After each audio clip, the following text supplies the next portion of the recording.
So thank you for joining Marianne Gebauer podcast, and I am so delighted to be joined by Mr. Conrad Black.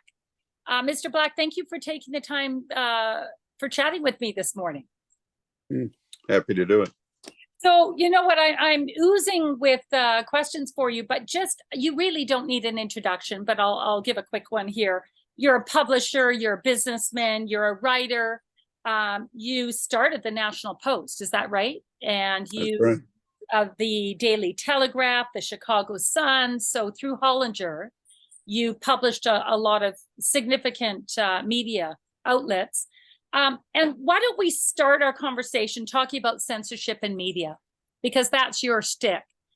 Tell me what you think about censorship in media and what's going on in Canada on that front. Well, you can't have it, you know. I mean, it's undemocratic. You have to allow freedom of expression. There are and should be laws against defamation, and they should be accessible to people who really are defamed, but not available for frivolous or vexatious litigation. And I accept that there are some standards of public decency, but they've become so relaxed. You can write almost and say almost anything, no matter how coarse and vulgar it is. I myself am not particularly sensitive to that, but I think it's a bit unseemly at times. But apart from matters of public decency and avoidance or discouragement of defamation, you have to allow freedom of expression. And I'm opposed to any curtailment of it beyond that. So the Trusted News Initiative that was launched in Canada, what were your thoughts on that one? It was championed and embraced by media outlets that were really suffering from incompetent management. Now, in fairness, they were also suffering to some degree from sudden and it must be said challenging changes in technology of media and public preferences for what media they use for what purposes. And so it was a difficult situation, and it had converted most of print media, not all of it, but most of it, to being an unprofitable industry. But that was compounded by the incompetence of most publishers. And so they latched onto this, seeking government assistance, public assistance, in effect. And we are, in my opinion, to some extent, paying for the errors of the management of the newspaper companies. And we shouldn't be doing that. I mean, I am ultimately a capitalist. Now, I agree in public assistance to things of legitimate national importance.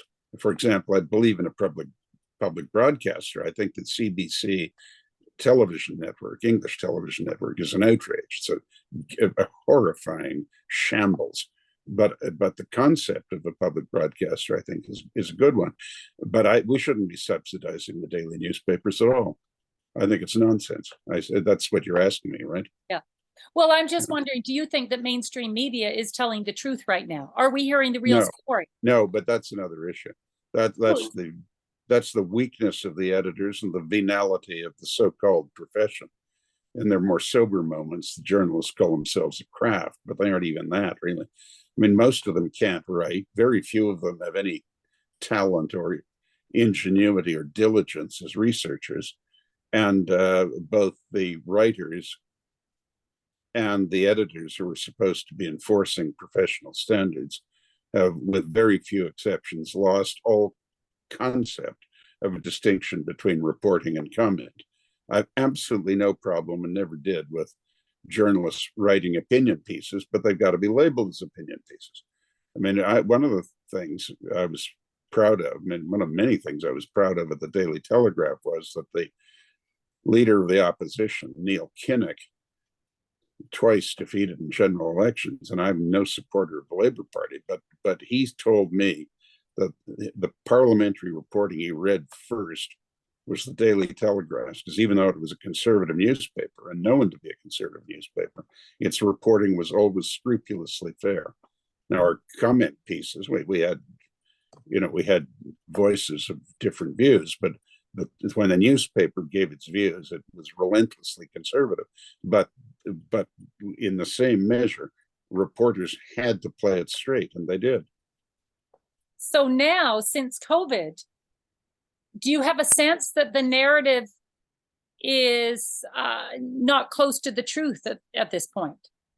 Look, I think it's gone terribly badly, more in some places than others. The Canadian media are overwhelmingly mediocre, and mediocre people I mean, they may be fine people as people. I'm not talking about that. We're talking about their performance as journalists. And most journalists, like most people, are relatively pleasant and perfectly nice to have a conversation with. But they, as a craft, as a so-called profession in Canada, that with some exceptions, they're terribly mediocre and unenterprising. And tend to be quite uniform. They're almost all leftists who fancy themselves reformers and crusaders. And it's just self-serving, narcissistic rubbish. They're nothing of the kind. They're just boring and repetitive and not very good at what they do.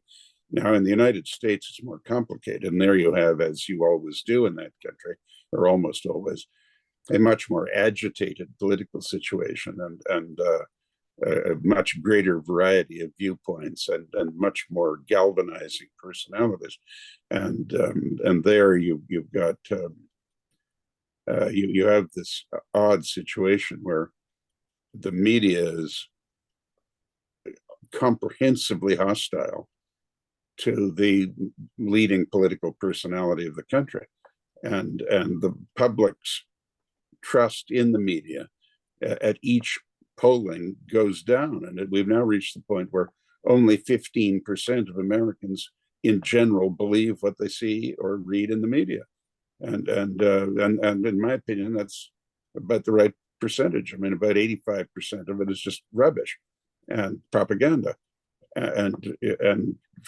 that's an unhealthy state of affairs. When you have a population that is hostile to what is a free press, it is indifference to the continuance of a free press or the resurrection of one, and that is ultimately a dangerous situation. Now, the Americans, their system gives cause for concern from time to time, but they have the genius of continuity, and it'll sort itself out. But it is worrisome. So in Canada, are you concerned that our mainstream media is spitting out propaganda? Primarily. Yeah, and just not noticing things. I mean, the two issues that I keep going back to, but I don't want to be the pub bore, so I can't talk about this all the time. I can't every time I write, which is every week in Canada, I can't say the same thing, or I won't have any readers. But I mean, at some point you bore yourself if you're saying the same thing. But to me, the two greatest issues, not necessarily issues for how a person would vote. I mean, you tend to get economic matters there, and then there are legitimate issues, obviously, in that field too. But the two issues that strike me as most fundamental to the moral fiber of the country and the moral compass of the country are this myth making about the native people and the complicity of all the relevant jurisdictions in suppression of the English language in Quebec. And I mean, an argument can be made for what's happening, although it's not an argument that I subscribe to on either subject. But what cannot be justified is that there is no argument. There's no real discussion of this. I mean, the government of Quebec sets out basically to eradicate the English language in Quebec, and nobody says anything. I mean, you could walk into a post office in an overwhelmingly English-speaking district of West Island of Montreal and say to the person at the post office, I want to send this package to Germany, let's say. What is the correct postage? And this guy doesn't, in practice, he probably would reply to you in English out of courtesy. He doesn't have to. You have no right at a Canada post office in Canada's second largest city to get an answer in the language of 70% of Canadians. I mean, you know, this is nonsense. It's an outrage. Now, it happens not to be something that affects at this point a great many people, but it is conceptually outrageous, and it's in that category of things that if it is tolerated at this level, the same measures will just become more and more coercive and oppressive until drastic things happen. And but what really annoys me is, and worries me, is that I don't see very many Canadians upset about this. And we have passively fallen in for all this exaggerated victimhood propaganda about the natives. Now, I agree that they have a lot of grievances, and I'm very much one of those who wants to address their grievances and do things that are helpful to them.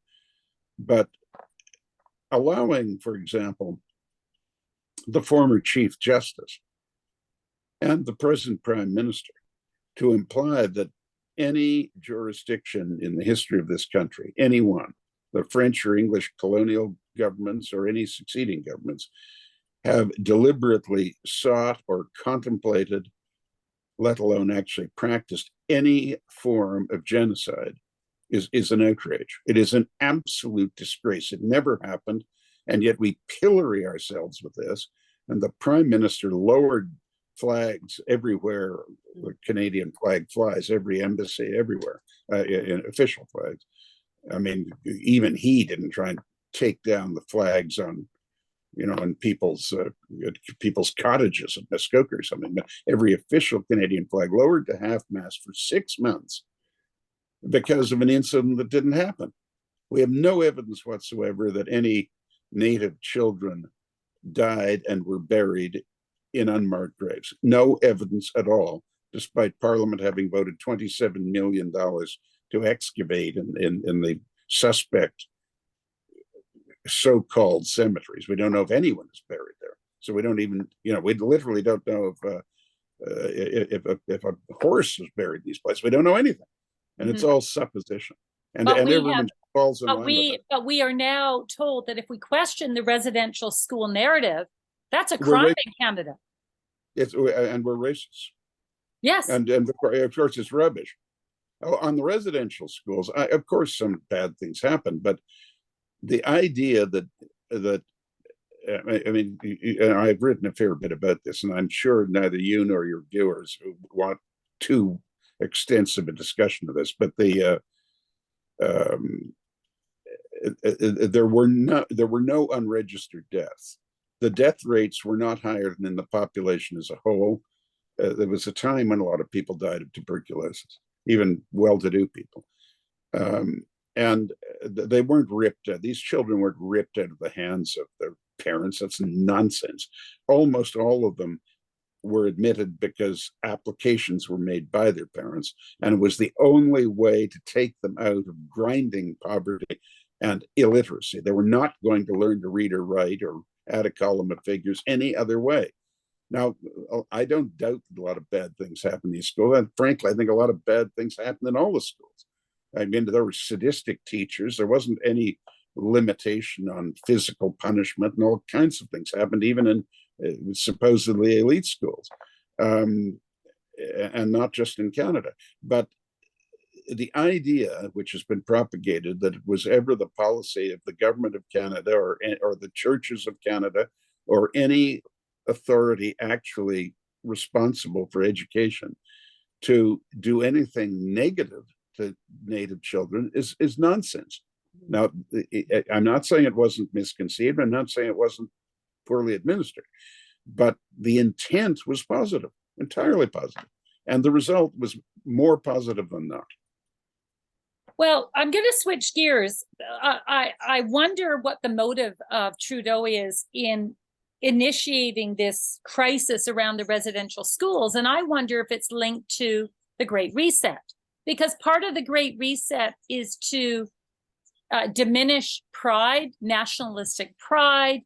Do you think it's linked to the Great Reset? Because I know you contributed to a book called Against the Great Reset. You contributed an essay. So do you think this is part of the agenda? to have Canadians feel shame. I don't want to mind read Justin. I've known him since he was very little because I knew his father quite well. And he's a I must say he's a nice man. I don't think he's a good prime minister, but I think he's a nice guy. And I have no standing to psychoanalyze him. I don't know what his motives are. But I think that what you do get, let me put it this way, I think it falls in with this view that he's often expressed that we're in a post-national era, and we are this globalist theory that we're all brothers and sisters, and we're egalitarians, and basically you should abolish borders and let everybody do what they want. I mean, I think it's nonsense, but I think that's what he believes, and so I would, to that extent, I would say yes to your question, but that he has actually thought this out as part of a systematic destruction of national self-esteem, I would think not. I don't think that's what he wants to do. To some extent, that's what he's achieving. Well, it's been very successful, because we were told really not to celebrate Canada Day.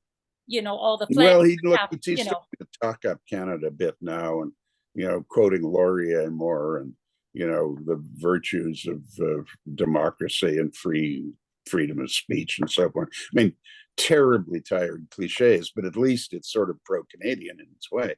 So, I don't think Justin is anti-Canadian.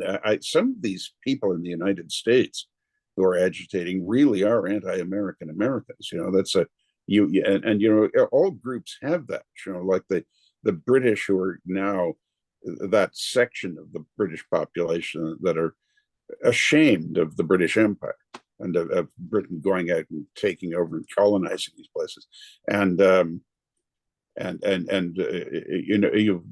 old concept of the self-hating Jew is well known, and so you get that, and I guess we have, as in all other things, Canada has a mild version of what other nationalities have. Now, on the other hand, we have the advantage of a large French element, and that the French are not like that. The French are. I always feel that to understand them, you have to like cats, because the French are sort of feline. They're very intelligent. They're very elegant. They're very self-absorbed, but they're psychologically cynical and not overly self-critical. Question for you. You contributed to Walsh's book, Against the Great Reset. You wrote an essay. Can you give me the main points of that? I have to tell you, I read a lot of stuff, and I remember that, and it was quite a long essay.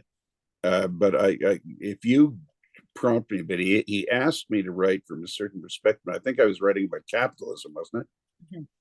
Yes. Yeah. Well, then it comes more clearly to mind. I believe I was making the points that capitalism is in crisis for a variety of reasons, but the old hobgoblin that is sort of a perennial element in public discussion came up and has become quite current, that possession of money is bad, and anyone who has it must have done bad things to get it, and it should be smoothed around, and inequalities of wealth are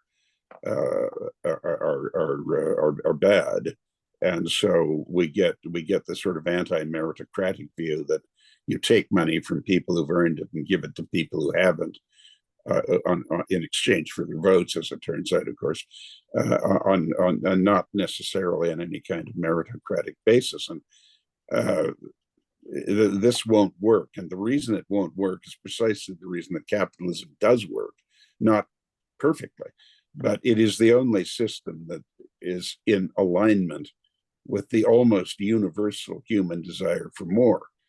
Even our most saintly people, with the rarest exceptions, want more. Everyone wants more, and I mean, partly it's just prudence, like a squirrel laying up.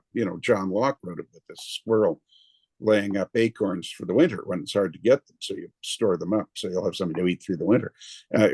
Some people put money in the bank for a rainy day and this kind of stuff. Very sensible. Some of it is straight avarice. Some people just become addicted to making money and are good at it and always want to make more. Roy Thompson famously said, "Why do you want to make more money, Lord Thompson?" said the interviewer, and he said, "To buy more newspapers." He said, "Why do you want to buy more newspapers?" Well, to make more money. I mean, there's nothing wrong with it. It's like people collecting bubblegum cards or something. If you want more money, and that's what you want to do, nothing wrong with it. But what I was writing about was the heavy wave of opprobrium on capitalism itself, which is in fact wealth creation, which reduces poverty, and it's subject to some regulation. I mean, just completely unrestricted capitalism beyond a certain point does lead to it does lead to a great deal of unnecessary hardship for some people. But the other aspect was that I made the point, or tried to make up, that capitalism, success in making money, used to be largely identified with hard work and ingenuity. But in this high technology era, all sorts of people become astronomically rich at a very young age because they've invented a new form of software or something. Now, I myself don't disparage that. I mean, it works, and if somebody, even if they're only 20 years old, comes up with something the world wants and needs, he deserves the reward for it, or she. But it's taken away the identification of earned wealth with hard work and astuteness, and made it look more like winning the lottery, because you get these very young people like Zuckerberg and people like that going around doing annoying things and saying annoying things with billions of dollars, and so it sort of made capitalism, which always had its critics, but it at least was identified with hard work and astuteness. It's now made it look like you won the lottery. Just dumb luck. You managed to hit the jackpot, and that is misleading. That's not, in fact, how it is. Well, and do you feel as though the private-public partnership that occurs now is that these billionaires are running or dictating the narrative in the media? Because they own the media. Who owns the media? Yeah, but most of them don't intervene very much. I mean, Murdoch's a very wealthy man, and he's the greatest media owner. He does ultimately decide what's in the media. I personally think, for the most part, his judgments are good, but he does do it. But most of them, like Bezos owning the Washington Post, it's just a sideshow for him. I don't think he ever expresses a view about what's in that product. I knew Kay Graham very well, and she had a left of center bias, and that was how the paper was run. I mean, not far left, just slightly, liberal, American Canadian use of small L liberal. But I don't think it's the wealthy people deciding what's in the traditional media. But I would agree with you that some of these very wealthy people are influencing public discourse and indeed elections, not from content of media, although that was a big factor at Twitter prior to Elon Musk, but by encouraging, or at the very least not discouraging, a very monochrome, uniform, steady pressure from the left, not the extreme left, because the public aren't really on the extreme left. But if you press leftwards long enough, you get to what, when you started out, was the extreme left, because you're moving left all the time. And Gates and Buffett has done a rethink. Jamie Dimon has done a rethink. But for a while they were almost all of them on that bandwagon. And I don't know what they were thinking. But remember that now, I just want to make a point here. Earlier on, before we pushed record, we were talking about the draconian measures in Canada with COVID, with the lockdowns and with the vaccine. And the narrative was very homogenous in the media. And it was insane. What would have driven that? What would have driven that? I want to say something. Let me say something, please. I wanted to make the point that you should remember that businessmen are almost always utterly stupid in politics. That's not new. It's more easily identifiable now than it often has been in the past. But for example, I wrote an extensive biography of Franklin D. Roosevelt, who sincerely believed, with good reason, that he was one of the greatest friends capitalism ever had. When he came into office, the economic system had collapsed. The banks were closed. All the stock exchanges, commodity exchanges closed, sine die. The system had collapsed. The unemployment rate was over 30%. There was no direct relief for them. That's what he had to deal with. Now, he devised workfare program, was now be called infrastructure, parks and highways and bridges and things, all manner of things, and a bargain for the country. And he was reviled for it, but he got the country out of the depression. And he did save capitalism, but he got no credit for it. Well, only a few people like Joseph Kennedy and Averell Harriman and a handful of others, Thomas Watson of IBM, saw what he was doing. I mean, in the business community, he won 4 straight elections as president. The people saw it, but the business leaders were idiots. They didn't see it. And they're no smarter now. They have no head for it. But you're a big advocate of capitalism, and yet you've got Klaus Schwab with the World Economic Forum saying that he controls half of our cabinet.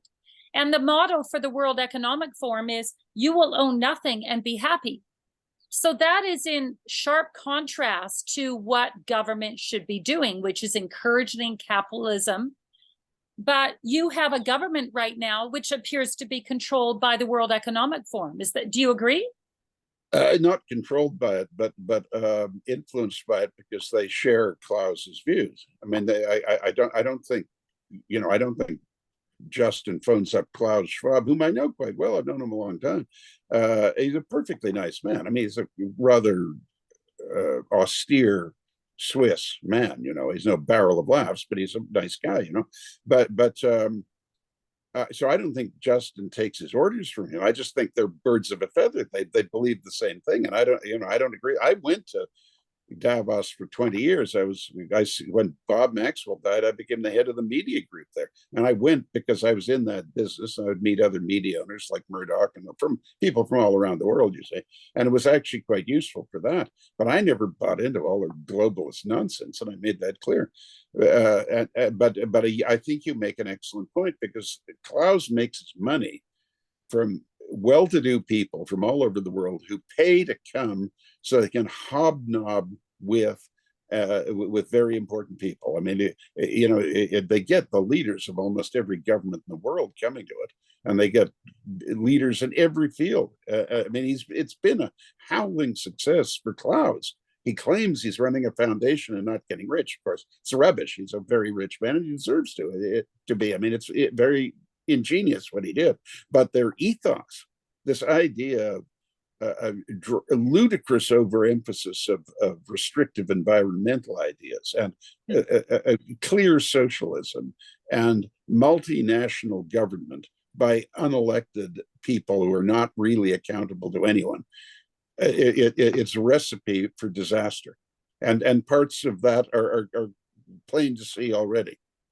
So that's right. So you have a group meeting in Davos who believe the hysteria surrounding climate change. Town, by the way, it's an awful town. There isn't even a good hotel there. Anyway, sorry, go ahead. So here you have all these people gathering in Davos, the most powerful individuals in the world, and they're talking about how we will own nothing and be happy, how we should be contained within 15-minute cities, how we should get our carbon footprint down because there is a so-called climate crisis, how we really don't need people working anymore. And, with technocracy, who needs people, and we should be eating bugs. This is it's almost like a cult. And yet these are the most powerful people in Canada. Look who's there. Mark Carney, the likes of Mark Carney, who, might be running the show, because I certainly don't think Trudeau is. What's your thought about that? These are the things that they're talking about at WEF. Well, but what's the question exactly? I guess my question is, do you not agree that Davos, what's going on in Davos and our tight association with the World Economic Forum is not dangerous? I think it is, except I think it's becoming discredited. The wheels are coming off in all 4 directions. By the way, I did say in that essay that when I asked the concierge in the hotel where I'm a Roman Catholic and I go to church quite, regularly, not fervently, but regularly. I asked where the nearest Catholic church was. I mean, the man stared at me as if I had two heads, as if I had, asked where I'd go to meet the Cyclops or something. Anyway, that's what it is. It's post everything. It has no. It's the sort of homogenization and bleaching into invisibility of anything distinctive or traditional, and the reformulation of a kind of numerate administration run by faceless, unelected, non-accountable, colorless people. And it is a variation of 1984. It's a or Brave New World. All this Huxley. It's that sort of thing. and yeah, that's what they're trying to do, but it won't work. I mean, the whole assault upon fossil fuels is a disaster, and you can't sell it politically. And only Western Europe and North America take it seriously. I mean, when you go and talk to the Chinese or Indians or Russians about it, they roar, they split their sides laughing. What idiots we are, and hypocrites, because they say, well, that's fine. You polluted your own atmosphere with belching factories as you industrialized and became rich. Now you're coming over here and telling us we can't do the same. We've got to stay poor. And they're right. They're right. I mean, the whole thing is nonsense. I mean, of course, no one wants pollution. We want clean air and we want clean water, but we need oil. And instead of making war on it, as we do in Canada and as Biden is trying to do, we should be emphasizing it as our greatest industry and selling it wherever we can. Well, so do you think that climates cause climate change, or humans cause climate change? There's no evidence, or at least no convincing evidence that is the case. And I keep citing the fact that in World War II, where you had millions of tons of ships sunk with ruptured fuel tanks and the discharge into the oceans of billions of gallons of oil and incendiary bombs. I mean, all of Europe, all of Japan, much of China, rubble heaps because of aerial bombing and artillery bombardments, and constant levels of pollution, flames and dense smoke and so forth every day for year after year. It didn't change the temperature at all. No. No, I mean, there is not a convincing case that it's anthropogenic. So if there is, what are we doing? But all the media talks about the green agenda, not using fossil fuels, using electric vehicles, watching your carbon credits and carbon footprint. Who is driving that narrative?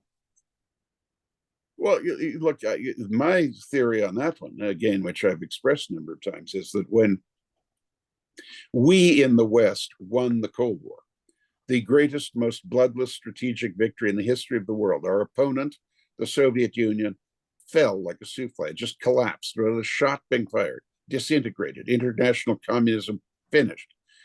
With a genius for improvisation that I would never have suspected them of, the international left then crowded onto the environment bandwagon, which at that time was people like Greenpeace and Sierra Club, and I mean, authentic, pretty tiresome people at times, with the Greenpeace demonstrating whenever an American aircraft carrier came to port or something, but and trying to interrupt the French nuclear tests in Polynesia and things like that.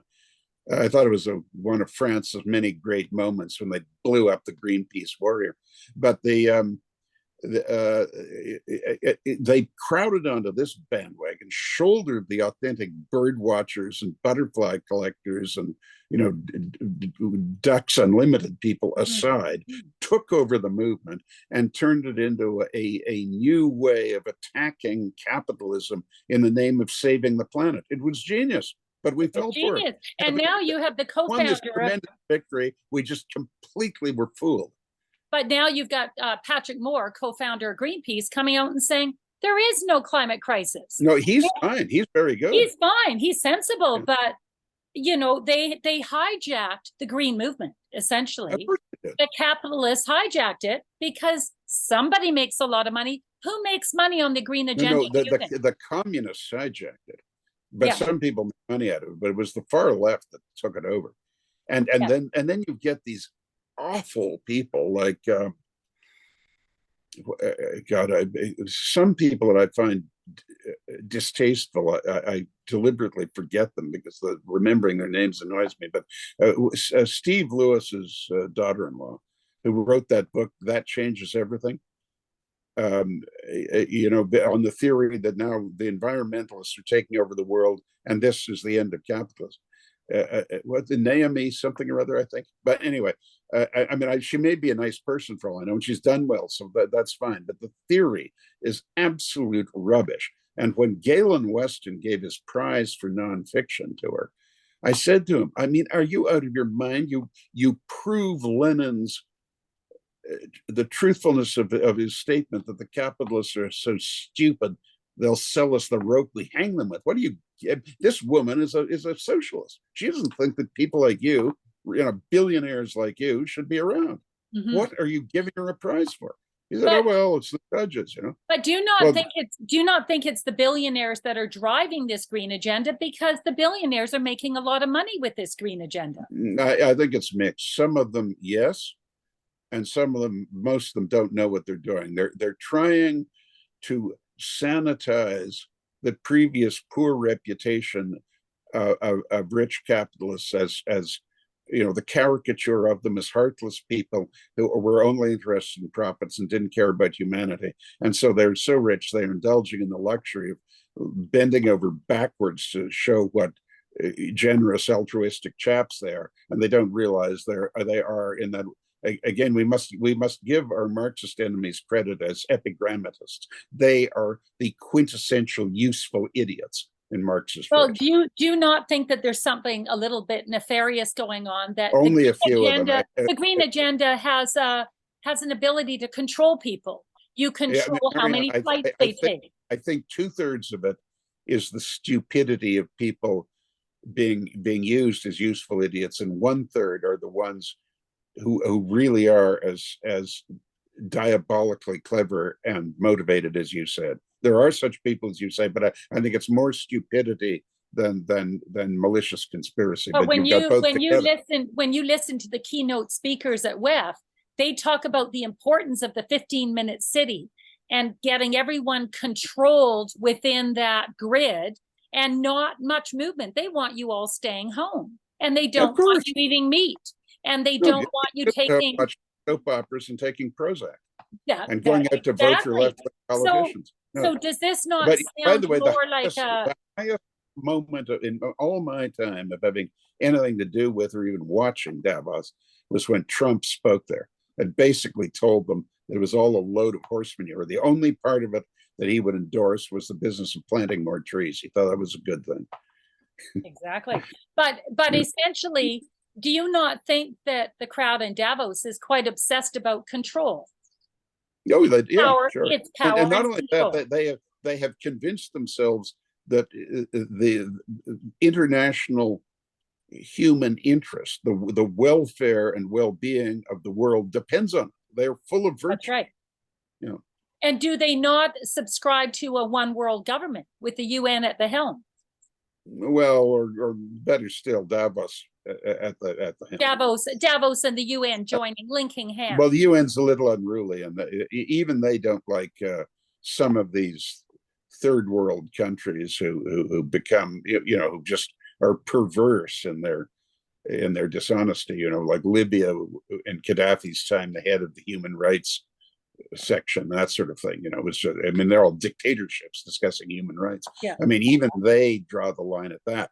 They would see the UN as useful as long as they can reform it, by which they don't mean reforming it the way you and I would reform the UN.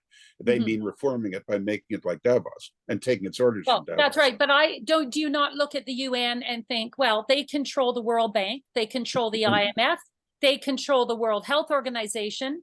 So there's enough of a web and a connection there. Do you not think that that's a pretty well-established, well-oiled machine to run the world? that they They're they like-minded subscribe people. to. No, Mhm. I agree. I think they're like-minded people working aligned and in parallel and communicating with each other. Yes, I agree with that. But it's very vulnerable, Marianne. I mean, if Trump comes back, which he's going to blow all of that up. I mean, they have coasted on American money. Americans' money is paid for all this. That is one of the most outrageous parts of it. I mean, they were paying for the World Health Organization to assist China in exporting COVID to the world, while taking repressive measures at home, and the U.S. was paying for this. And Well, Trump was right. the U.S. set up their gain of function labs in China. Yeah, exactly. Fauci did because he couldn't do it in the U.S. That's right. And then it's out there. And we contributed in Canada too, Yeah. We made a absolutely. Absolutely. We've been intrinsic in that whole process. Let's talk quickly about money. What do you think of the central bank? The Central Bank of Canada prints money, has no accountability. Do you not think that well, that's it does. a corrupt entity? Look, I don't really believe in an independent central bank. I think it's a fiction. So really, the central bankers do what they're told by the ministers of finance or secretaries of the treasury or chancellors of the exchequer, whatever the position is. So I don't really think they're autonomous. And by the way, in the United States, there is a specific statute empowering the president himself to set the interest rates. Now, Roosevelt is the only person who ever did that of the presidents, but it's there. But they don't have to do it. I mean, basically, but you know that the Federal Reserve is owned by a company called CEDE, CEDE. And it's a private entity. It's not public. So the Federal Reserve is not. I have to dissent. I don't think that is quite right. I'm aware of that connection, but I think the Federal Reserve is in fact governed by ultimately the president, or people acting in the name of the president, the Secretary of the Treasury, through the Federal Reserve Chairman. But my point, but I want to get back to your basic question. I think you need a central bank because I think somebody should be in ostensible charge of at least monitoring the money supply. Mhm. But I think almost all of our central banks have been mismanaged, and they've been mismanaged on orders from the government. This idea that any central bank, Bank of England, Bank of Canada, Federal Reserve, actually sits there and does what the ostensible leaders of that bank want is rubbish. They do what they're told by the politicians, or they're fired. So you have the central banks who pretty much in the last couple of years doubled the money supply, Yes. the M2 money supply.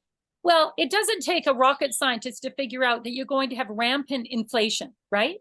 Right. And inflation, and then squeezing oil and gas sector, those two contributors. What better way to cause massive inflation, have hyperinflation? Which is just a tax. It's a tax. It's a tax. That's right. So do you think this is an accident, or do you think this is intentional? No, I think it is. It depends what country you're talking about. And let's talk Canada. I think it's ignorance. I think in Canada we were just shadowing the U.S., and which is what we do anyway. I mean, it's somewhat inevitable up to a point.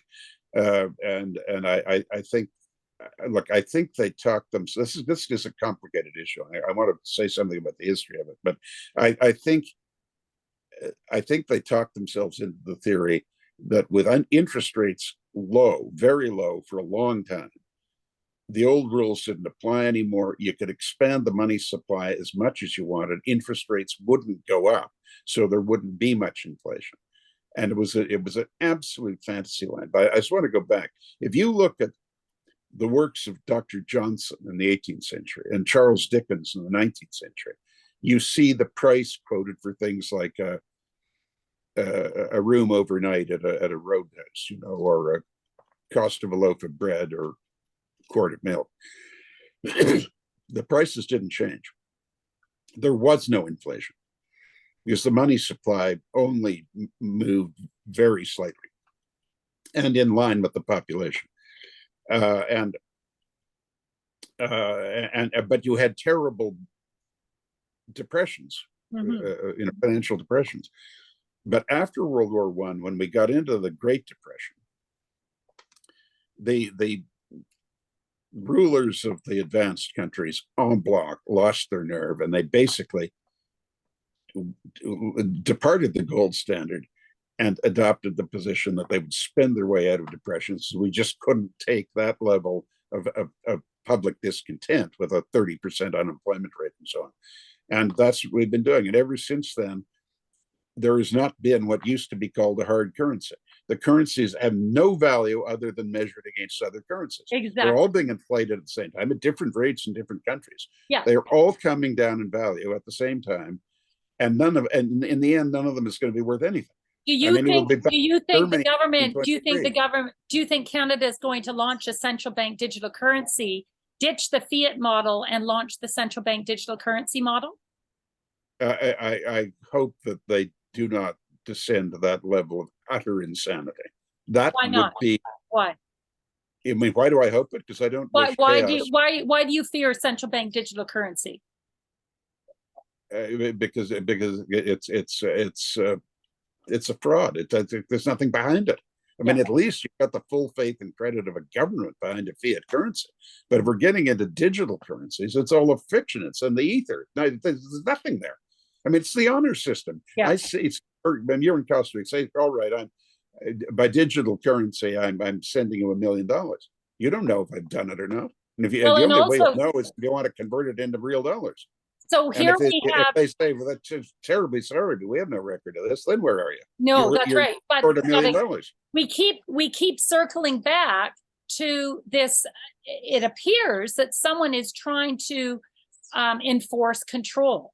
Is there any easier way to control? Yeah, I think that's why you won't get the digital thing, because I mean, on the scale you're talking about, because the central bankers and the finance ministers, whatever their titles are, or the heads of the government, the people the rulers, the people who have the authority over these things, don't want to give it up, and they would be terrified that if they tolerated too much of this virtual currency stuff, the digital currencies,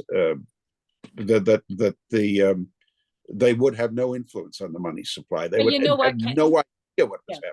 Yeah, but you can pay off these people because central bank digital currency is being rolled out internationally. Every country is, in various forms of rolling it out. And in Canada, we've got universal basic income coming out soon. It's already passed the second reading in the Senate. They're thinking about it, yeah. Yeah, so would those not go together? Central bank digital currency would be the form of payment within universal basic income, which sounds very funny. It won't happen, but I think there will be some of us who say that this is not a wise thing to do. But look, let me tell you something. You remember quantitative easing? Yes. I mean, that was, to me, that was the first step. That was in a way even worse. I mean, normally you have a deficit in a federal government or any government. You have a deficit. But to take a federal government, because they can print the money, and a province or a state can't. But so you have a deficit, so you issue bonds, and you put the bonds out there, and if the bonds don't sell, you raise the interest rate until you sell the bonds. Oh no, not with quantitative easing. You put them out at the interest rate you want to pay. The unsold 70% of them, where people saying, "The hell with that, we're not in this market, we're not going to buy bonds at that rate of interest." Then they buy their own bonds with notes, and that's what quantitative easing was. If you do that in the private sector, you go to prison. Exactly. I mean, it's a fraud. It's a fraud. Yes. Yeah. And I think all central banks and the Federal Reserve was doing it. Yeah, that's right. Secretary of the Treasury, Yellen, she was doing it when she was Federal Reserve Chairman. Well, if that's how you're going to run things, nothing's worth anything. It's everyone, take what you can lay hands on, and devil take the hindmost. That's what we're getting to. Yes. So we've got central bank digital currencies. But by the way, all those dummies in Davos will go broke. They'll be standing there rattling tin cans and selling pencils on Wall Street or Bay Street, because they would have no idea how to deal with an environment like that. If they don't have a pay packet from people that they control, paying them to conduct their globalist nonsense, they couldn't earn a living the way you and I do it. So who do you think is running Canada? Trudeau, honestly, you like him, but you think he's smart enough to run this? No, Who I do you don't think think, he's a good prime minister. no, who do you think is behind the scenes really running Canada? Is it Mark Well, Carney? look, it's a country of 40 million people, and there are a lot of people who have some influence. There's a lot of people together run it, but I look in terms of how that government works. I mean, my impression is that Chrystia Freeland is the great policy source, and I assume the senior deputy ministers and department heads, the civil service, the head of the Privy Council, and that sort of thing. I mean, they always have a lot of influence, and when it's not a government that is in executive terms strong, that they it's yes minister, they really have immense influence. And so I think it's a lot of faceless people that most people wouldn't have heard of. And But these faceless people, you can't attribute their actions to one big cock up. I think Chrystia Freeland has an agenda. Do you not? Oh, I do. I think she has one. Yeah. And what's her agenda, do you think? Look, she's an old Financial Times dirigist, managed economy person. She's not a far left socialist, but a sort of medium socialist. We will decide. We in government will take money from people that we think have too much money and distribute it to people who we think don't have enough money, and incidentally, that will encourage them to vote for us and keep us in our position, benignly telling everybody what to do. I mean, again, she's like most politicians. She's rather a nice person to talk with, but otherwise they're in the wrong business. But does that, when you describe Chrystia Freeland, does that not sound like communism? I don't.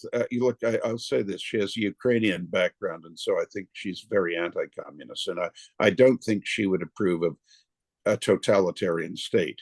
She approves of a managed state, but it's a much gentler regime than communism, and it goes to some lengths to deny that it is what it is. I mean, communism, made no bones about the fact that it was a dictatorship. Yeah. I mean, if you asked Fidel Castro or something, he said, "Of course, it's not a democracy." But now, in Christia's case, she would happily exercise the powers to tell what hour of the day you had to brush your teeth, when you could go to sleep. It's like a boarding school or something. We've all been at boarding school, but she would not say, if you don't do it, you'll be shot or something like that. A quick question, switching gears. Do you have any comments on our open immigration policy, and what is the? It's insane. Okay, so we had a good immigration policy. Why? You just can't open the borders to everybody. I mean, what is the agenda behind, or is this yet why another? Is this a cock up? You're asking me to impute motives to people, and I'm reluctant to do that. I'm not a psychiatrist, but look, to some extent, they're doing it out of a genuine, but in my opinion, ill-considered sense of world brotherhood and globalism. To some extent, they're trying to fill the country with people that they think will vote for them. Exactly. To some extent, they're exploiting a totally cynical operation where those people who want cheap labor will support them politically, and the cheap labor will vote for them for bringing them into Canada from a poorer country. So it's a combination of naive idealism masquerading for what is really a completely cynical and corrupt concept of government. Is there any easier way to dissolve nationalism than to open your borders? Ultimately, that homogenizes everybody. Yeah, all roads seem to lead to WEF at this point. What about healthcare in Canada? That's another crisis. Any comments on that? It's a disaster. It's a disaster. And how would you fix it? You have to introduce private medicine. You have to incentivize the graduation of more doctors. You have to entice doctors from other places.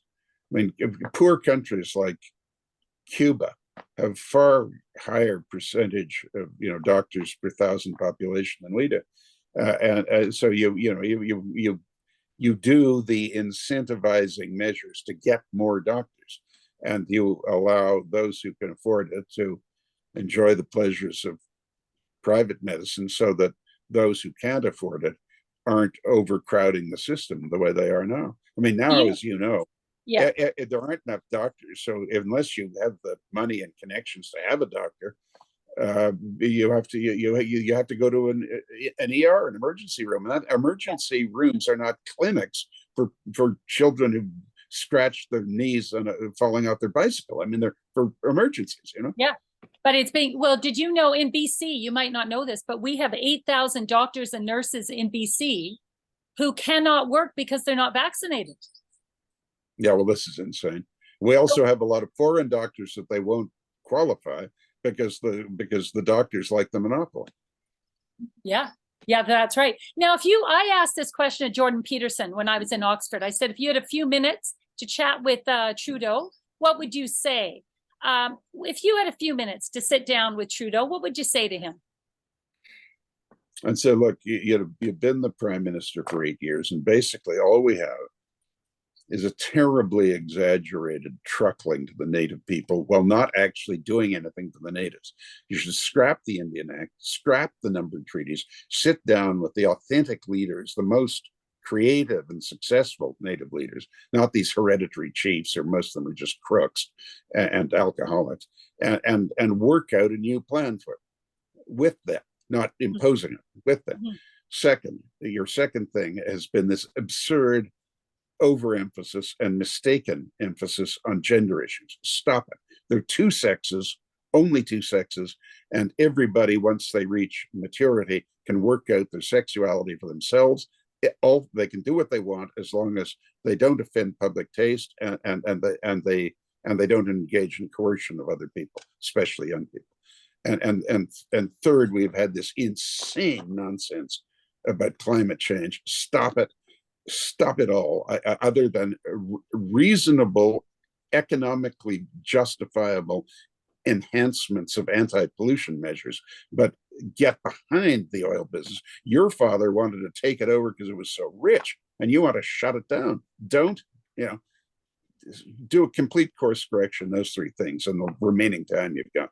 Incidentally, it's the only chance you've got of being reelected if you don't. But in any case, give us 2 years of good government after 8 years of foolishness. That's what I would say. Now, who do you? With that said, I'm going to have to leave you. Okay. I want to just ask you, what media do you listen to? What do you watch? Because right now I feel like it's really hard to source good information. Who do you listen to? Who do you respect? Well, I have this podcast with Victor Davis Hanson and Bill Bennett, and so I respect them. And Victor Hanson is a commentator in the United States, but I watch Fox News because it's for American politics. It's the best network, and it's the fairest, I would say. Mm-hmm. And the best paper is the Wall Street Journal, and in Canada is the National Post. I'm partial. I founded it, but it's still the best we've got, I think. So, and overseas, I basically hit the internet and then just chase it around till I feel I'm getting this. I want to know what's going on in France or something. I'm going to speak French, so I can get into the French internet too. And if you just go around a bit, you get a sense of where it is.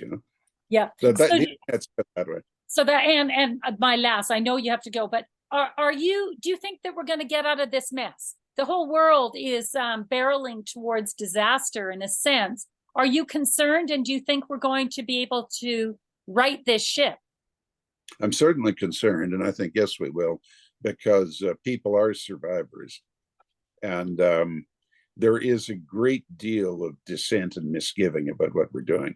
I mean, all the polls show, for example, in the United States, they want to change, even in Canada. I mean, part of it is it's time for a change after 8 or 10 years, but you can see clearly the country essentially wants a change. Poilievre's leading Justin by over 10%, and the Conservatives, they had an election now, would win easily. They'd sweep the country. I think people will come to their senses. I mean, look, everyone's for the environment until all of a sudden because we're suppressing our own oil production and buying from wonderful places like Venezuela. The price of oil goes up, price of home heating, gasoline in your car, all of this goes up, and people's disposable income shrinks. And all of a sudden, they're not so keen on the environment. I mean, they like the environment, but they're not prepared to pay an unnecessary level of what amounts to a tax for tiny supposed and unproven gain in the whole collision. And so I mean, people will vote through self-interest when they see it, and everything we've been railing against in this talk is terribly stupid, and they can't sell it anymore. One European country after another is doing a complete bunk on all its posturing and the poseurs status of their environment plans. They're saying, well, rightfully sorry, but we can't do it. Well, they're all one by one, they're all dropping out of the climate accord, and they're reverting back to nuclear energy. I think that, Germany is regretting that they closed theirs down, but they're buying energy. Somebody's going to reopen them. They're having to buy energy from France that didn't close theirs down. So the irony. The French, that's what I said earlier. The French will lead us on in some of this stuff, and they'll lead us on not putting up with Muslim immigrants making their society unlivable. They won't stand for it. Yes, yes. Well, and I think that Canadians are beginning to pick up on the hypocrisy. I mean, Pierre Poilievre was interviewing Mark Carney and said, wait a minute, you're shutting down the Canadian oil and gas sector, but why do you have such a huge position in your Brooksfield portfolio of oil and gas in Brazil? The hypocrisy. Yeah, well, he has nothing to do with running Brookfield. He's just peddling his nonsense. No, but surely he knows. Surely he knows that one of his largest positions is oil and gas. Yeah. In Brazil. But that business is really run by Jack Cockwell, and I was the director there. So Jack doesn't hold with any of this nonsense, but Mark Carney makes a lot of money for him, so he goes along with it. Yeah. I'm going to have to leave you now. Okay, Marianne. Well, thank you, Mr. Conrad Black. Thank you so much for your time. Love chatting. Keep writing in the National Post. I always enjoy reading your opinion pieces. By the way, what's happened to Rex Murphy? He hasn't been writing lately. No, he's been ill, but he's recovering and he'll be back soon. Okay, perfect. Well, you know what? Keep up the good writing, and thank you for your time today. Not a bit. Nice talking with you.